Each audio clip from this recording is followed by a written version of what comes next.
This is Storytime with Adam, and today we're going to read Little Mouse's Rescue.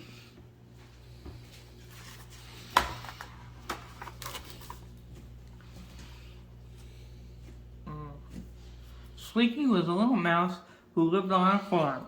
She slept in a cozy nest, high off the ground. She loved to race through the great stalls of wheat and play hide and seek with her friends. But most of all, she loved to sneak into the farmer's kitchen and nibble on the crumbs she found there. This was a very dangerous thing to do because two big mean tomcats lived in the house.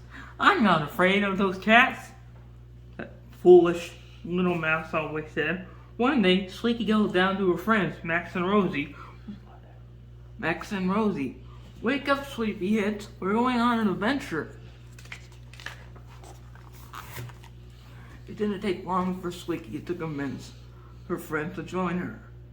The little mice sneaked under the back door of the farmer's house.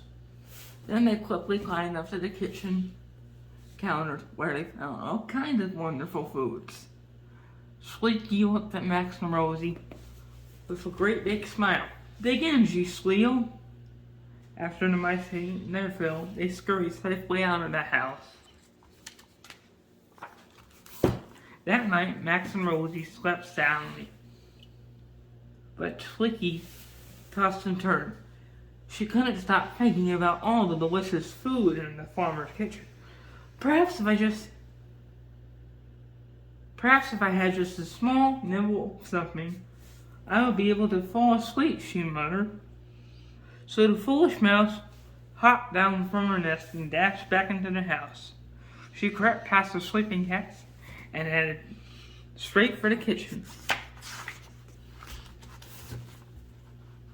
Sleepy climbed onto the kitchen counter. "Wow," she gasped, "more treats." She quickly began stuffing herself. She ate bread, crust, cheese, nuts, fruit, and even some cake. Finally, Sleepy stopped eating. She could not squeeze in another bite. The little mouse said sleepily. That was the best snack I've ever had." She yawned and stretched. "Maybe I should lie down for a couple of minutes before I head back home." In an instant, Sleepy was sound asleep. Rosie discovered that Sleepy was not in her nest. "I know where she's gone," said Rosie. "To the kitchen." Max was still sleeping, so Rosie found her few other friends, and together they searched the kitchen high and low. They looked in the teapot and in the drawers. Finally, Rosie spotted Sleepy. "There she is," Rosie called, "in the flour sack." The little mice tried to wake Sleepy, but she was too full and too sleepy. The only response they got was a loud snore. "We'll have to carry her," Rosie decided. "But be very quiet. We don't want to wake up those awful cats." The mice lifted their fat friend and began creeping into the house past the two big cats. Suddenly, one cat raised its head and opened an eye. "Oh no!" gasped Rosie. Then the big orange cat slowly closed its eyes and went back to sleep. "That was a close one," whispered Rosie. The mice carried Sleepy safely outside and headed towards her nest. On the way, they met Max. The mice put Sleepy down. They wanted to see if she could walk by herself, but she could not even open her eyes. "She better be grateful for what we're doing," grumbled Rosie as she pushed Sleepy along. "If we hadn't gone after her, she would be the cat's breakfast." Mice tried everything. The mice tried carrying Sleepy again. Sleepy again.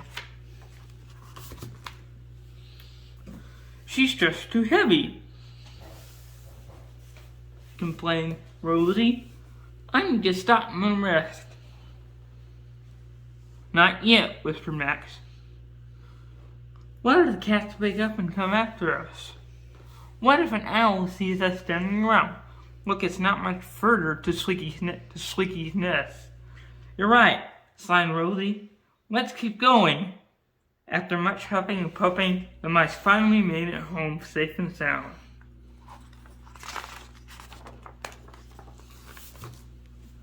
The next morning, Sleeky listened as Max and Rosie told her about their adventure.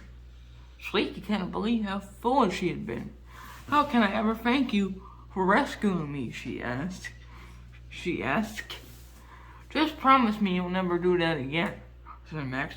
We wouldn't want to lose you over some silly treats, added Rosie. I promise, said Squeaky. Besides, the best treat is having good friends like you.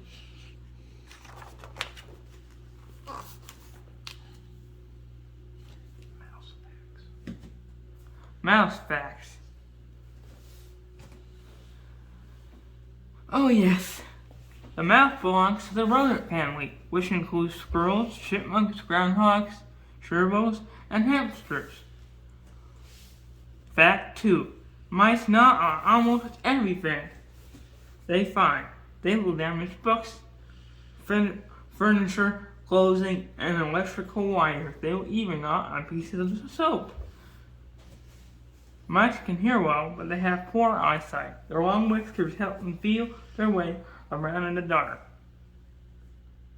When mice are born, they have pink skin and no fur, but their eyes are closed.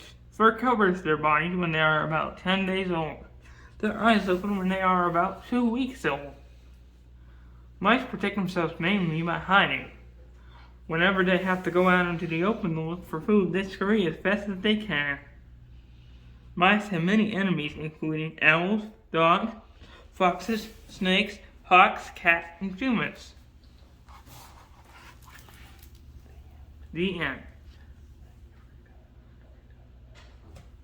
What? Thank you for coming to Storytime with Adam. Bye.